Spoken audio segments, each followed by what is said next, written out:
ಅಮಾಯಕ ಹಿಂದೂಗಳನ್ನ ಅತ್ಯಂತ ಬರ್ಬರವಾಗಿ ಹತ್ಯೆಗೈದು ವಿಕೃತಿ ಮೆರೆದಂತಹ ನರರಾಕ್ಷಸರ ಅಂತ್ಯ ಯಾವಾಗ ಅನ್ನೋ ಪ್ರಶ್ನೆಯನ್ನ ಇಡೀ ದೇಶ ಕೇಳ್ತಾ ಇದೆ. ಇನ್ಫ್ಯಾಕ್ಟ್ ಉಗ್ರರ ಗುಂಡೇಟಿಗೆ ಬಲಿಯಾದಂತಹ ಶಿವಮೊಗ್ಗದ ಮಂಜುನಾಥ್, ಶಿವಮೊಗ್ಗದ ವಿಜಯನಗರ ನಿವಾಸದಲ್ಲಿ ಕುಟುಂಬಸ್ಥರ ಕಣ್ಣೀರು ಹೇಗಿದೆ ಅನ್ನೋದನ್ನ ಕೂಡ ತೋರಿಸ್ತೀವಿ. ಕೆಲವರು ಕಣ್ಬಿಟ್ಟು ಮತಾಂಧತೆಯ ಅಫೀಮು ಕನ್ನಡಕವನ್ನ ಕಳ್ಚಿ ನೋಡ್ಬೇಕು. ಇದನ್ನ ಉಗ್ರರ ದಾಳಿಗೂ ಮುಂಚೆ ಸ್ನೇಹಿತರ ಜೊತೆಗೆ ಇವ್ರು ಮಾತಾಡಿದ್ರಂತೆ. ಮಂಜುನಾಥ್ ಅವರು ಕೊನೆ ಕ್ಷಣವನ್ನ ನೆನೆದು ಕಣ್ಣೀರಿಟ್ಟಿದ್ದಾರೆ. ಗಣೇಶ್ ಭಟ್, ಮಂಜುನಾಥ್ ಅವರ ಸ್ನೇಹಿತ ಗಣೇಶ್ ಭಟ್ ಅವರು ಉಗ್ರರ ಗುಂಡೇಟಿಗೆ ಬಲಿಯಾದಂತಹ ಮಂಜುನಾಥ್ ಜೊತೆಗೆ ಮಾತಾಡಿದ್ದನ್ನ ನೆನೆದು ಗದ್ಗದಿತರಾಗ್ತಾ ಇದ್ದಾರೆ. ಎಲ್ರಿಗೂ ನೋವು, ಎಲ್ಲರ ನೆಮ್ಮದಿಯನ್ನ ಯಾವುದೋ ಒಂದು ವಿಷಕಾರ್ಯ ಸಾಧನೆಗೆ ಅಂತ ಹೇಳಿ ಕಸಿದಂತಹ ಉಗ್ರರು, ಉಗ್ರ ಪೋಷಕರು, ಉಗ್ರ ಸಂತತಿಗಳು.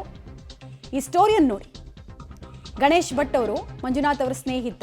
ಮಂಜುನಾಥ್ ಅವರು ಇದ್ದಾಗ ಹೇಗಿದ್ರು, ಆಮೇಲೆ ಕಾಶ್ಮೀರಕ್ಕೆ ಹೋದಾಗಲೂ ಕೂಡ ಏನೇನು ವಿಚಾರಗಳನ್ನು ಕಾಶ್ಮೀರದ ಬಗ್ಗೆ ಬಾಯಿ ತುಂಬ ಹೊಗಳಿದ್ರು ಅನ್ನೋದನ್ನೆಲ್ಲ ಅವರು ವಿವರಿಸೋ ಪ್ರಯತ್ನವನ್ನು ಮಾಡಿದ್ದಾರೆ. ಇಡೀ ಕುಟುಂಬ ಶೋಕಸಾಗರದಲ್ಲಿದೆ. ಎಷ್ಟೇ ಜನ ಯಾರೇ ಬಂದು ಧೈರ್ಯವನ್ನು ಹೇಳಿದ್ರು, ಸಾಂತ್ವನವನ್ನು ಹೇಳಿದ್ರು, ಕಳ್ಕೊಂಡವ್ರಿಗೆ ಮಾತ್ರ ಆ ನೋವು ಗೊತ್ತಾಗುತ್ತೆ. ಇನ್ನೂ ಆ ಫ್ಯಾಮಿಲಿ ಶಾಕಲ್ಲಿದೆ. ಕೆಲವ್ರಿಗೆ ಅನಿಸ್ಬೋದು, ಅವ್ರ ತಾಯಿ ಮಾತಾಡಿದಾಗ, ಅವ್ರ ಹೆಂಡತಿ ಮಾತಾಡಿದಾಗ ತುಂಬ ಎಮೋಷ್ನಲ್ ಆಗಿಲ್ವಲ್ಲ ಅಂತ ಅನಿಸ್ಬೋದು. ಆದರೆ ಅವ್ರ ಮೈಂಡಲ್ಲಿ ಇನ್ನೂ ಅದು ಪ್ರಾಸೆಸ್ ಆಗಿಲ್ಲ. ಇನ್ನೂ ಆ ಶಾಕಲ್ಲಿದ್ದಾರೆ, ಶಾಕ್ ಸ್ಟೇಟಲ್ಲಿದ್ದಾರೆ ಅವರು. ಮೃತದೇಹವನ್ನು ನೋಡಿದಾಗ ಅವರ ಆಕ್ರಂದದ ಕಟ್ಟೆ ಒಡೆಯುತ್ತೆ. ಈ ವಿಚಾರವಾಗಿ ನಮ್ಮ ಜೊತೆಗೆ ಮಾತನಾಡೋದಕ್ಕೆ ಮಂಜುನಾಥ್ ಅವರ ಸ್ನೇಹಿತ ಗಣೇಶ್ ಭಟ್ ಅವರೇ ಸಂಪರ್ಕದಲ್ಲಿದ್ದಾರೆ. ಗಣೇಶ್ ಭಟ್ ಅವರೇ ನಮಸ್ಕಾರ. ಅತ್ಯಂತ ನೋವಿನ ಸಂಗತಿ, ನಿಮ್ಮ ಸ್ನೇಹಿತನ ನೀವು ಕಳ್ಕೊಂಡಿದ್ದೀರಾ. ಸೊ ಯಾವಾಗ ಲಾಸ್ಟ್ ಕಾಲ್ ಮಾಡಿದ್ದು ನಿಮಗೆ? ಕಾಲ್ ಮಾಡಿದಾಗ ಏನೇನು ವಿಚಾರಗಳನ್ನು ಹೇಳಿದ್ರು ಅಂತ? ನಮಗೆ ಮೊನ್ನೆ ಫೋನ್ ಮಾಡಿದ್ರು. ಸಾಧಾರಣ ರಾತ್ರಿ 8:30 ಮಾಡಿದ್ರು. ಎಲ್ಲ ರೀತಿಯಲ್ಲಿ ಚೆನ್ನಾಗಿ ನಡೀತಿದೆ, ಹೀಗೆ ಹೋಗಿ ಬಂದ್ವಿ, ಎಲ್ಲ ಚೆನ್ನಾಗಿದೆ, ಭಾಳ ಖುಷಿ ಆಗ್ತಿದೆ, ಎಲ್ಲ ಪ್ಲೇಸು ಚೆನ್ನಾಗಿದೆ ಅಂತಂದರು. ನಾಳೆ ಅಂದರೆ ಮೊನ್ನೆ ನಂಗೆ ಮಾಡಿದ್ದು, ನಾಳೆ ಪಹಲ್ಗಾಮಿಗೆ ಹೋಗ್ತೀವಿ, 2 ದಿವಸ ಅಲ್ಲಿರೋದು, ನೀನು ಹೇಗೆ ಹೇಳ್ತೀವೋ ಅದೇ ರೀತಿಲಿ ನಾವು ಹೋಗಿ ಬರ್ತೀವಿ ಅಂತಂದರು. ಅದೇ ರೀತಿಲಿ ಹೋಗಿದ್ದಾರೆ.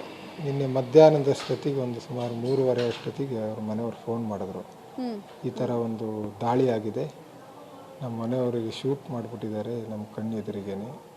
ನನಗೆ ಒಂದು ಕ್ಷಣ ನಂಬಕ್ಕೆ ಆಗಲಿಲ್ಲ, ಏನು ಮಾಡಬೇಕು ಅಂತ ಗೊತ್ತಾಗಲಿಲ್ಲ. ಆಮೇಲೆ ಹೇಳಿದ್ರು, ಈಗ ಆಯಿತು, ನಮ್ಮನ್ನು ಶೂಟ್ ಮಾಡಿ ಅಂತ ಅಂದರು. ಅವ್ರ ಮಗ ಕೂಡ ಅದೇ ರೀತಿ ಹೇಳಿದ್ರು ಕೂಡ ಅವರು ಹೋಗ್ಬಿಟ್ಟು ಮೋದಿಜಿಯವ್ರಿಗೆ ಹೇಳಿ ಅಂತ ಹೇಳಿಬಿಟ್ಟು ಅವ್ರನ್ನ ತಳ್ಳಿ ಮುಂದೆ ಹೋಗಿ ಇನ್ನೂ ಬೇರೆಯವರಿಗೂ ಶೂಟ್ ಮಾಡಿ ಅವರು ಕೃತ್ಯ ಎಸಗಿ ಮುಂದೆ ಹೋಗಿದ್ದಾರೆ. ಅದೇ ಭಾಳ ಒಂದು ವಿಷಾದ, ಭಾಳ ಬೇಜಾರಾಗುತ್ತೆ. ನಾವು ಹೋದ ವಾರ ಹೋಗಿದ್ದಾಗಿತ್ತು ಕಾಶ್ಮೀರ, ನಾವು ಹೋಗಿದ್ದೀವಿ ಅಂತಲೇ ನನಗೂ ಮಾಡಿಕೊಡು ಅಂತ ಹೇಳಿ ಅವರು ಪಾಪ ಭಾಳ ಇದು ಮಾಡ್ಕೊಂಡು ಬುಕ್ ಮಾಡ್ಕೊಂಡಿದ್ದಾಗಿತ್ತು. ನೀವಿಬ್ರು ಒಂದೇ ಏಜೆನ್ಸಿ ಮೂಲಕ ಹೋಗಿದ್ದ ವಿಷಯ. ಹೌದು ಮೇಡಮ್, ಒಂದೇ ಏಜೆನ್ಸಿ ಎಲ್ಲ. ಅದು ನಾವು ಬುಕ್ ಮಾಡಿದ ತಕ್ಷಣ ನಮಗೂ ಮಾಡಿಕೊಡಿ ಅಂತ ಹೇಳಿ 1 ವಾರದ ನಂತರ ಅವರು ಬುಕ್ ಮಾಡ್ಕೊಂಡು ಹೋಗಿರುವಂಥದ್ದು ಒಂದೇ ಏಜೆನ್ಸಿಯಿಂದ. 1 ವಾರದ ಮುಂಚೆ ನಿಮ್ಮ ಜೊತೆಗೆ ಹೋಗಿದ್ದಿದ್ರು ಕೂಡ ಇಷ್ಟೊತ್ತಿಗೆ ಬದುಕುಳಿತಾ ಇದ್ರು ಅಂತ ಆಗ್ತಿತ್ತೇನೋ. ಅದೇ ಜಾಗದಲ್ಲಿ, ಅದೇ ಸ್ಪಾಟ್ನಲ್ಲಿ ನಾವು ಹೋದ ವಾರ ಇದ್ವಿ. ನಾವು 3 ಫ್ಯಾಮಿಲಿ ಒಟ್ಟು 10 ಜನ ಹೋಗಿದ್ವಿ. ತುಂಬ ಪ್ರವಾಸಿಗರು ಇರುವಂಥ ಜಾಗ, ಆದರೆ ಒಂದು ಗುಡ್ಡದ ಜಾಗ ಅದು. ಬೇರೆ ಯಾವುದೇ ರೀತಿಯ ವಾಹನ ಸಂಪರ್ಕ ಇದು ಏನೂ ಇರೋದಿಲ್ಲ ಅಲ್ಲಿ. ಕೆಳಗಡೆ ಪಹಲ್ಗಾಮ್ ಊರಿನಿಂದ ಕುದುರೆ ಮೇಲೆ ಸಾಧಾರಣ ಒಂದು 3 ಕಿಲೋಮೀಟರ್ ಮೇಲೆ ದಟ್ಟವಾದ ಕಾಡಿನಲ್ಲಿ ಹೋಗಬೇಕದು. ಆ ಕಾಡಲ್ಲಿ ಕುದುರೆ ಮೇಲೆ ಸವಾರರು ಅವ್ರು ಕರ್ಕೊಂಡು ಹೋಗ್ತಾರೆ. ಅಲ್ಲಿ ಮೇಲ್ಗಡೆ ಇದು ಬೇಸನ್ ವ್ಯಾಲಿ ಅಂತ ಲಾಸ್ಟ್ ಪಾಯಿಂಟ್. ಮಧ್ಯದಲ್ಲಿ ಕಾಶ್ಮೀರ್ ವ್ಯಾಲಿ, ಇನ್ನೂ ಅನೇಕ 2 ವ್ಯಾಲಿಗಳು ಸಿಗುತ್ತೆ. ಅದನ್ನಾದ ಮೇಲೆ ಲಾಸ್ಟಲ್ಲಿ ಈ ಬೇಸನ್ ವ್ಯಾಲಿ ಅಂತ ಇರೋದು. ಅಲ್ಲೊಂದು ಮೊದಲಿಗೆ ಒಂದು ಗೇಟ್ ಬರುತ್ತೆ, ಅಲ್ಲಿ ಸರ್ಕಾರಿಯವರು ಒಂದು ಫೀಸ್ ಇಟ್ಟು ಒಳಗಡೆ ಟಿಕೆಟ್ ಮಾಡಿ ಬಿಡ್ತಾರೆ. ಅದ ನಂತರ ದೊಡ್ಡ ಮೈದಾನ, ಅಲ್ಲಿ ಒಂದು ಒಳ್ಳೆ ಸುಂದರವಾದಂಥ ವ್ಯೂ ಪಾಯಿಂಟ್ ಅದು. ಅಲ್ಲಿ ಸೈಡ್ನಲ್ಲಿ ಈ ಮ್ಯಾಗಿ ಅಥವಾ ತಿನಿಸುಗಳಂತ ಇಟ್ಕೊಂಡು ಮಾರ್ತಾರೆ. ಅಂಥ ಜಾಗದಲ್ಲಿ ಇವರು ತಿನ್ನೋ ಸಂದರ್ಭಕ್ಕೆ ಹೋಗಿದ್ರು. ಅಲ್ಲಿ ಈ ಘಟನೆ ನಡೆದ್ಬಿಟ್ಟಿದೆ. ನೀವು ಲಾಸ್ಟ್ ವೀಕ್ ಹೋಗಿದ್ರಿ ಅಂತ ಹೇಳ್ತಾ ಇದ್ರಲ್ಲ, ಈ ಕಾರಣಕ್ಕೆ ಪ್ರಶ್ನೆ ಕೇಳ್ತಾ ಇದ್ದೀನಿ ನಿಮ್ಮನ್ನ. ಈ ಕಾರಣಕ್ಕೆ ಈ ಪ್ರಶ್ನೆನ ಕೇಳ್ತಾ ಇದ್ದೀನಿ. ಅಲ್ಲಿ ಭದ್ರತೆ ವ್ಯವಸ್ಥೆ ಎಲ್ಲ ಹೇಗಿತ್ತು ಸರ್? ಆಮೇಲೆ ಸ್ಥಳೀಯ ಲೋಕಲ್ ಮುಸ್ಲಿಮ್ರು ನಿಮ್ ಜೊತೆಗೆ ವರ್ತಿಸ್ತಾ ಇದ್ದಂತಹ ರೀತಿ ಹೇಗಿತ್ತು? ಏನಾದ್ರು ಚಿಕ್ಕ ಅನುಮಾನ ಏನಾದ್ರು ಬರ್ತಾ ಇತ್ತಾ ನಿಮ್ಗೆ, ಅಥವಾ ತುಂಬಾ ನಾರ್ಮಲ್ ಸ್ಥಿತಿಯಲ್ಲಿ ನಿಮ್ದೆಲ್ಲ ಟ್ರಿಪ್ ಆಯ್ತಾ? ತುಂಬ ನಾರ್ಮಲ್ ಸ್ಥಿತಿಯಲ್ಲೇ ಆಯಿತು. ನಾವು ಶ್ರೀನಗರದಲ್ಲಿ ನಾವು ಉಳಿದಿದ್ದು 4 ದಿವಸ, 2 ದಿವಸ ಪಹಲ್ಗಾಮಲ್ಲಿ ಉಳಿದಿರುವಂಥದ್ದು. ಇವ್ರದ್ದು ಅದೇ ರೀತಿಯಲ್ಲೇ ಆಗಿದ್ದು. ನಾನು ನೋಡಿದ ಹಾಗೆ ಎಲ್ಲರಿಗೂ ಲಾಸ್ಟ್ 2 ದಿವಸ ಪಹಲ್ಗಾಮ್ ಇಟ್ಕೊತಾರೆ. ಆ ಪಹಲ್ಗಾಮ್ ಅನ್ನೋದು ಸ್ವಲ್ಪ ಗುಡ್ಡಗಾಡು ಪ್ರದೇಶ, ಭಾಳ ಒಂದು ಎತ್ತರವಾದಂಥ ಬೆಟ್ಟದ ಪ್ರದೇಶಗಳು. ಅಲ್ಲಿ ನಾನು ಹೋಗಿ ಬಂದ ಮೇಲೆ 2 ದಿವಸ ಬೇಡ, ಒಂದೇ ದಿವಸ ಸಾಕಲ್ಲಿ, 2 ದಿವಸ ಬೇಡ ಅಂತ ಮಂಜುನಾಥ್ ಅವ್ರಿಗೆ ಹೇಳಿದೆ ಹೋಗೋ ಹಿಂದಿನ ದಿವಸ. ಅವನು ಕೂಡ ಅದೇ ಏಜೆನ್ಸಿಗೆ ಫೋನ್ ಮಾಡಿಕೊಂಡು ಹಂಗಾರೆ ಒಂದೇ ದಿವಸ ಸಾಕು ಅಂತ ಹೇಳಿದ್ರು. ಇಲ್ಲ, ಎಲ್ಲ ಬುಕ್ ಆಗಿಬಿಟ್ಟಿದೆ, ಮತ್ತೆ ಕ್ಯಾನ್ಸಲ್ ಆದರೆ ನಿಮ್ಗೆ ವೇಸ್ಟ್ ಆಗುತ್ತೆ ಅಂದರು ಏಜೆನ್ಸಿಯವರು. ಹಾಗಾಗಿ ಅವರು 2 ದಿವಸದ್ದಕ್ಕೆ ಪ್ಲ್ಯಾನ್ ಮಾಡಿ ಇದು ಮಾಡಿದ್ರು. ಭದ್ರತೆ ವಿಷಯದಲ್ಲಿ ಏನು ನಮಗೆ ಲೋಪ ಅನಿಸಿಲ್ಲ. ಎಲ್ಲ ಕಡೆ CRPFನವರು ಅರ್ಧ ಕಿಲೋಮೀಟ್ರಲ್ಲಿ ಗನ್ ಮ್ಯಾನ್ ಆಗಿರ್ತಿದ್ರು.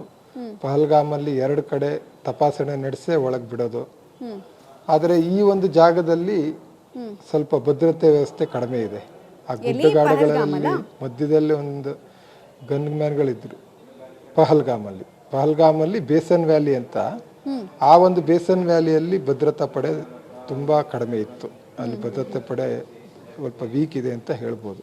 ಹಾಗಾಗಿ ನನಗೆ ಪಹಲ್ಗಾಮಲ್ಲಿ 2 ದಿವಸ ಬೇಡ, ಸ್ವಲ್ಪ. ಗಜಾನನ್ ಭಟ್ ಅವರೇ, ನಿಮಗೆ ಕಾಲ್ ಮಾಡಿದ್ರು ಲಾಸ್ಟ್ ಮೊನ್ನೆ ರಾತ್ರಿ 8:30 ಅಷ್ಟೊತ್ತಿಗೆ ಅಂತ ಅಂದ್ರಿ ನೀವು ಆರಂಭದಲ್ಲೇ. ಸೊ ಆ ಟೈಮಲ್ಲಿ ಏನು ವಿಚಾರಗಳನ್ನು ಹೇಳಿದ್ರು ನಿಮ್ಮ ಹತ್ರ? ಎಷ್ಟು ಖುಷಿಯಲ್ಲಿ ಆ ಕಾನ್ವರ್ಸೇಷನ್ ಆಯಿತು? ಎಷ್ಟು ನಿಮಿಷಗಳ ಕಾಲ ಮಾತಾಡಿದ್ರಿ? ಪಲ್ಲವಿ ಅವ್ರು ಏನಾದರೂ ಮಾತಾಡೋದಕ್ಕೆ ಸಿಕ್ಕಿದ್ರಾ ನಿಮಗೆ? ಅವ್ರೇನು ಹೇಳಿದ್ರು? ಇಬ್ಬರು ಗಂಡ ಹೆಂಡತಿಯವರು ಇಬ್ಬರು ಮಾತಾಡಿದ್ರು. ಅಂದರೆ ಸ್ಪೀಕರ್ ಫೋನ್ ಆನ್ ಮಾಡಿದ್ರು ಅನಿಸುತ್ತೆ. ಇಬ್ಬರು ಮಾತಾಡಿದ್ರು. ತುಂಬ ಚೆನ್ನಾಗಾಯ್ತು. ಆ್ಯಕ್ಚುಲಿ ಅಲ್ಲಿ ನೋಡುವಂಥದ್ದು 4 ಪ್ಲೇಸು. ಒಂದು ಶ್ರೀನಗರ, ಇನ್ನೊಂದು ಸೋನ್ಮಾರ್ಗು, ಗುಲ್ಮಾರ್ಗು ಮತ್ತು ಪಹಲ್ಗಾಮ್.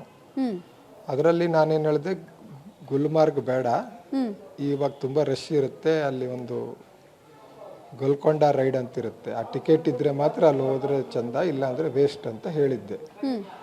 ಅದ್ರ ಬದಲು ದೂತ್ ಪತ್ರಿ ಅಂತ ಹೋಗ್ರಿ, ಅದು ಚೆನ್ನಾಗಿರುತ್ತೆ ಅಂತ ಹೇಳಿದ್ದೆ. ಅದೇ ರೀತಿಲಿ ಅವ್ರು ಅದನ್ನು ಕ್ಯಾನ್ಸಲ್ ಮಾಡ್ಕೊಂಡು ದೂತ್ ಪತ್ರಿಗೆ ಹೋದರು. ನಾವು ಗುಲ್ಮಾರ್ಗಿಗೆ ಹೋಗಿದ್ವಿ, ಬಟ್ ಹಾಗೆ ಹೋಗಿ ಬಂದ್ವಿ. ಇವರು ದೂತ್ ಪತ್ರಿಗೆ ಹೋಗಿ ಭಾಳ ಚೆನ್ನಾಗಿ ಹೇಳಿದ್ರು. ಇಲ್ಲ, ನೀವು ಹೇಳಿದ್ದು ಭಾರಿ ಒಳ್ಳೇದಾಯಿತು, ತುಂಬ ಚೆನ್ನಾಗಿ ನೋಡಿಕೊಂಡ್ರು, ಅಲ್ಲೂ ಎಲ್ಲರೂ ನಮ್ಗೆ ಸಪೋರ್ಟ್ ಮಾಡಿದ್ರು, ಯಾರು ಎಲ್ಲೂ ನಮಗೆ ಭಯ ಆಗಿಲ್ಲ, ಎಲ್ಲದೂ ಚೆನ್ನಾಗಂತ ಅನಿಸ್ತು. ಭಾಳ ಖುಷಿಯಿಂದ, ಅಂದರೆ ತುಂಬ ಖುಷಿಲಿದ್ರು, ಅದು ವ್ಯಕ್ತಪಡಿಸೋಕ್ಕಾಗಲ್ಲ, ಅಷ್ಟು ಖುಷಿಲಿದ್ರು ಅವರು. ಭಾರಿ ಒಂದು ಉತ್ಸಾಹದಿಂದ ನಾಳೆ ಪಹಲ್ಗಾಮ್ ಹೋಗ್ತೀನಿ, ಹೇಗೆ ಅಲ್ಲಿ ಹೇಗೆ ಮಾಡಬೇಕು, ಅಲ್ಲಿ ಯಾವ ವ್ಯಾಲಿ ಇದೆ ಎಲ್ಲ ಕೇಳ್ಕೊಂಡ್ರು. ಅದೇ ರೀತಿಲಿ ನಾ ಹೇಳಿದೆ. ಅವ್ರು ಅದೇ ಮಧ್ಯಾಹ್ನ ಸಾಧಾರಣ ನನ್ನ ಲೆಕ್ಕ ಅವರೊಂದು 11:30, 12 ಗಂಟೆಗೆ ಹೋಗಿರ್ಬೋದು. ಅಲ್ಲಿ ಬೆಟ್ಟ ಹತ್ತು ಹೋಗಕ್ಕೆ ಸುಮಾರು ಒಂದು 3/4 ಗಂಟೆ, 1 ಗಂಟೆ ಬೇಕು. ಅದಾದಮೇಲೆ ಅವ್ರು ಹೋಗಿದ್ದಾರೆ. ಅಲ್ಲಿ ಒಂದು ಸಾಧಾರಣ 1-1:30 ಟೈಮ್ನಲ್ಲಿ ಈ ಘಟನೆ ನಡೆದಿದೆ. ಇನ್ಸಿಡೆಂಟ್ ಆದಮೇಲೆ ಪಲ್ಲವಿ ಅವರು ಏನಾದರೂ ನಿಮಗೆ ಫೋನಿಗೆ ಸಿಕ್ಕಿದ್ರಾ ಸರ್? ಹೌದು, ನಾನು ಸುಮಾರು 3-4 ಸತಿ ಫೋನಲ್ಲಿ ಮಾತಾಡಿದ್ದೀನಿ. ಅವರು ಹೇಳಿದ್ರು ಹಿಂಗೆ ಆಗಿದೆ ಹಿಂಗೆ ಅಂತ. ಫಸ್ಟಿಗೆ ಫೋನ್ ಮಾಡಾದ್ಮೇಲೆ ಮತ್ತೆ ಕೇಳಿದೆ, ಮನೆ ಹತ್ರ ಇದ್ದೀವಿ, ಹಿಂಗಾಗಿದೆ, ಎಲ್ಲ ಅಲ್ಲಿದ್ದೀನಿ ಅಂತ ಎಲ್ಲ ಮಾತಾಡಿದ್ದಾರೆ.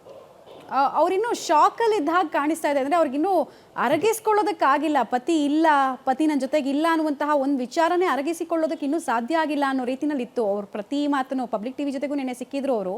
ಆಗ ಮಾತಾಡ್ತಾ ಇದ್ದಾಗ ಹಾಗೆ ಅನಿಸ್ತಾ ಇತ್ತು, ಶಾಕ್ ಸ್ಟೇಟಿಗೆ ಹೋಗಿದ್ದಾರೆ ಅವರು ಅಂತ.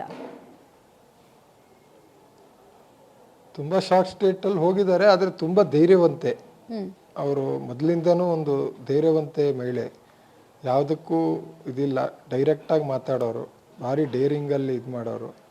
ನಿನ್ನೆ ವಿಷಯ ಹೇಳ್ಬೇಕಾದ್ರು ಕೂಡ ಅವರು ಹಿಂಗೆ ಆಗೋಯ್ತು, ಗಣೇಶ್ ಭಟ್ರೆ ನಂಗೆ ಹೆಲ್ಪ್ ಮಾಡ್ರಿ ಅಂತ ಅಂದರು. ಅದೇ ನಾನು ಹೇಳಿದೆ, ನಾನು ಸಾಧ್ಯವಾದಷ್ಟು ಫೋನ್ ಮಾಡಿ ಇದು ಮಾಡ್ತೀನಿ ಅಂತ. ನಮ್ಮ ಕಣ್ಣು ಎದುರಿಗೇನೆ ಹಿಂಗೆ ಮಾಡಿಬಿಟ್ರು, ನಮ್ಮನ್ನು ಸಾಯಿಸಿ ನಮ್ಮ ಮಗನ್ನೂ ಸಾಯಿಸಿ ಅಂದ್ವಿ. ಮಗ ಕೂಡ ಭಾಳ ಧೈರ್ಯವಾಗಿ ಅವರಿಗೆ ಬೈದು ಇದನ್ನು ಮಾಡಿದ್ರು ಕೂಡ ಅವ್ರೇನೂ ಹೇಳದೆ ಬರೀ ಹೋಗಿ ಮೋದಿಜಿಗೆ ಹೇಳಿ ಅಂತ ಹೇಳಿ ಅವರನ್ನು ತಳ್ಳಿ ಅಲ್ಲಿಂದ ಮುಂದೆ ಹೋಗಿದ್ದಾರೆ ಅಂತ ಅದನ್ನು ಅವ್ರು ಹೇಳ್ಕೊಂಡ್ರು ಈ ಥರ ಆಯಿತು ಅಂತ. ಈ ಪ್ರವಾಸಿಗರು ಹೆಚ್ಚಿರೋ ಜಾಗದಲ್ಲಿ ಗಣೇಶ್ ಭಾಳ ಭಟ್ರೆ, ಸಮಯದಲ್ಲೇ ಈ ಘಟನೆ. ಪ್ರವಾಸಿಗರು ಹೆಚ್ಚಿರೋ ಜಾಗದಲ್ಲಿ ಸಾಮಾನ್ಯವಾಗಿ ಸೆಕ್ಯೂರಿಟಿ ಜಾಸ್ತಿ ಇರುತ್ತೆ. ಉತ್ತರ ಭಾರತದ ಪ್ರಮುಖ ದೇವಸ್ಥಾನ ಇರ್ಬೋದು ಅಥವಾ ಈ ಥರ ಒಂದು ಏನೋ ಪ್ರವಾಸಿಗರ ಹಾಟ್ಸ್ಪಾಟ್ ಇರ್ಬೋದು, ಅಲ್ಲೆಲ್ಲ ಸೇನೆ ಭದ್ರತೆನೂ ಇರುತ್ತೆ, ಪೊಲೀಸರದ್ದು ಭದ್ರತೆ ಇರುತ್ತೆ. ಇಲ್ಲಿ ಅಂತ ಸಿಚುವೇಶನ್ ಕಾಣಿಸ್ಲಿಲ್ವಾ ನಿಮಗೆ ನೀವು ಹೋದಾಗ್ಲೂ? ಎಲ್ಲ ಕಡೆ ಭದ್ರತೆ ಇಡೀ ಕಾಶ್ಮೀರದಲ್ಲಿ ಇದೆ. ಜಮ್ಮು ಕಾಶ್ಮೀರದಲ್ಲಿ ಭದ್ರತೆ ತುಂಬಾ ಚೆನ್ನಾಗಿದೆ. ಆದರೆ ಈ ಒಂದು ಜಾಗ ಏನಿದೆ ಪಹಲ್ಗಾಮ್ ಅನ್ನೋದು, ಅದು ತುಂಬಾ ಕಣಿವೆ ಜಾಗ ಮತ್ತು ಭಾರಿ ಗುಡ್ಡಗಾಡು ಜಾಗ. ಈ ಒಂದು ಬೇಸನ್ ವ್ಯಾಲಿ ಅಂತ ಇವರು ಹೋಗಿ ಇವತ್ತಾಗಿರುವಂಥ ಘಟನೆ ಆಗಿದೆಯಲ್ಲ, ಆ ಸ್ಥಳದಲ್ಲಿ ಭದ್ರತೆ ಸ್ವಲ್ಪ ಕಡಿಮೆ ಇದೆ. ಕಡಿಮೆ ಇದೆ ಅಂದರೆ ಅಲ್ಲಿ ಅವರು CRPF ಅವರು ಮೊದಲೇ ಬಾರಿಕೆಗಡೆ ತುಂಬ ಜನ ಇರ್ತಿದ್ರು. ನಾವು ಹೋದಾಗೂ ಕೂಡ ಆ ಜಾಗದಲ್ಲಿ ಕಡಿಮೆ ಇದ್ರು, ಬೆರಳೆಣಿಕೆ ಎಷ್ಟಿದ್ರು. ಮತ್ತೆ ಅಲ್ಲಿ ಮೇಲೆ ಮೈದಾನದ ಹತ್ರ ಯಾರೂ ಇರಲೂ ಇಲ್ಲ. ಅದೇ ಒಂದು ನ್ಯೂನತೆ ಇವರು ಅಡ್ವಾಂಟೇಜ್ ಆಗಿ ಹಿಂಗೆ ಮಾಡಿದ್ರೋ ಏನೋ ಗೊತ್ತಿಲ್ಲ. ಆದರೆ ಪಹಲ್ಗಾಮಲ್ಲಿ ಸ್ವಲ್ಪ ಭದ್ರತೆ ಎಲ್ಲ ನ್ಯೂನನೇ ಕಾಣ್ತಿತ್ತು. ಫ್ಯಾಮಿಲಿ ಹೇಗಿದೆ? ಎಲ್ಲರೂ ಬಂದು ಧೈರ್ಯ ಹೇಳ್ತಾ ಇದ್ದಾರೆ. ಸ್ವಲ್ಪ ಭದ್ರತೆ ಕಡಿಮೆ. ಫ್ಯಾಮಿಲಿಗೆ ಎಲ್ಲರೂ ಬಂದು ಧೈರ್ಯ ಹೇಳ್ತಾ ಇದ್ದಾರೆ. ಅಲ್ಲಿನ MLA ಇರ್ಬೋದು ಅಥವಾ ಎಲ್ಲ ನಾಯಕರು ಬಂದು ಹೇಳ್ತಾ ಇದ್ದಾರೆ. ಬಟ್ ಕಳ್ಕೊಂಡವ್ರಿಗೆ ಅದ್ರ ನೋವು ಏನು ಅಂತ ಗೊತ್ತಿರೋದು. ಸೊ ಫ್ಯಾಮಿಲಿ ಸ್ಥಿತಿ ಹೇಗಿದೆ? ತಾಯಿ ಸ್ಥಿತಿ ಹೇಗಿದೆ? ತಾಯಿ ಸುಮಾರು ಹೊತ್ತು ಹೇಳೇ ಇರ್ಲಿಲ್ವಂತಲ್ಲ? ಹೇಳಿರಲಿಲ್ಲ, ರಾತ್ರಿ ತಡರಾತ್ರಿ ಹೇಳಿದ್ದು ನಿಧಾನವಾಗಿ. ಆದರೆ ಅವರು ಅರ್ಥಕೊಂಡಿದ್ರು. ಆದರೆ ಮನಸ್ಸು ಗಟ್ಟಿ ಮಾಡ್ಕೊಂಡು ಅವರು ಅದೇ ಹೇಳ್ತಾರೆ, ಬೇಡ ಅಂತ ಹೇಳ್ತಿದ್ರು, ನನಗೆ ಗುಟ್ಟು ಮಾಡಿದ್ರು. ಆದರೆ ಎಲ್ಲ ಚೆನ್ನಾಗಿ ನಡೀತಿದೆ. ನಾನು ಗಣೇಶ್ ಭಟ್ಟ ನನ್ನ ಸ್ನೇಹಿತ ಹೋಗಿ ಬಂದಿದ್ದಾನೆ, ಅವನು ಹೋಗಿರೋದಕ್ಕೆ ನಾನು ಹೋಗ್ತಿದ್ದೀನಿ ಅಂತಲೂ ಹೇಳ್ತಾ ಇದ್ದ. ಅವನು ಹೋಗಿ ಸೇಫಾಗೂ ಬಂದಿದ್ದಾರೆ, ಈಗ ನಾವು ಹೋಗಿ ಬರ್ತೀವಿ ಅಂತಲೂ ಹೇಳಿದ್ದಾರೆ. ಪ್ರತಿ ದಿನವೂ ಫೋನ್ ಮಾಡ್ತಿದ್ದ, ಅವರಿಗೂ ಫೋನ್ ಮಾಡ್ತಿದ್ದ. ಎಲ್ಲ ರೀತಿಯಲ್ಲಿ ಚೆನ್ನಾಗೇ ಹಾಕೊಂಡು ಹೋಗ್ತಿತ್ತು. ಇದೊಂದು ಘಟನೆ ಆಕಸ್ಮಿಕವಾಗಿ ನಡೆದಿರೋದು ಯಾರಿಗೂ ನಂಬಕ್ಕೆ ಸಾಧ್ಯವೇ ಆಗ್ತಾ ಇಲ್ಲ. ಆದರೆ ನಡೆದು ಬಿಟ್ಟಿದೆ, ಅದೇ ಒಂದು ವಿಷಾದ. ನಿಜ ನಿಜ. ಗಣೇಶ್ ಭಟ್ ಅವರೇ, ನೀವೇ ಆ ಕುಟುಂಬದ ಜೊತೆಗೆ ನಿಂತ್ಕೊಳ್ಬೇಕು, ಸಾಂತ್ವನವನ್ನು ಹೇಳಿ. ನಮಗೆ ಗೊತ್ತು ಈ ಮೂಮೆಂಟ್ ಬಹಳ ಕಷ್ಟ ಇದೆ ಅಂತ, ಬಟ್ ಭಾರತ ಸರ್ಕಾರ ಇದಕ್ಕೆ ಒಂದು ದೊಡ್ಡ ಪ್ರತೀಕಾರವನ್ನಂತೂ ಮಾಡೋ ನಿಟ್ಟಿನಲ್ಲಿ ಹೆಜ್ಜೆನಂತೂ ಇಟ್ಟಿದೆ. ಥ್ಯಾಂಕ್ ಯು ಪಬ್ಲಿಕ್ ಟಿವಿ ಜೊತೆಗೆ ಮಾತನಾಡಿದ್ದಕ್ಕೆ.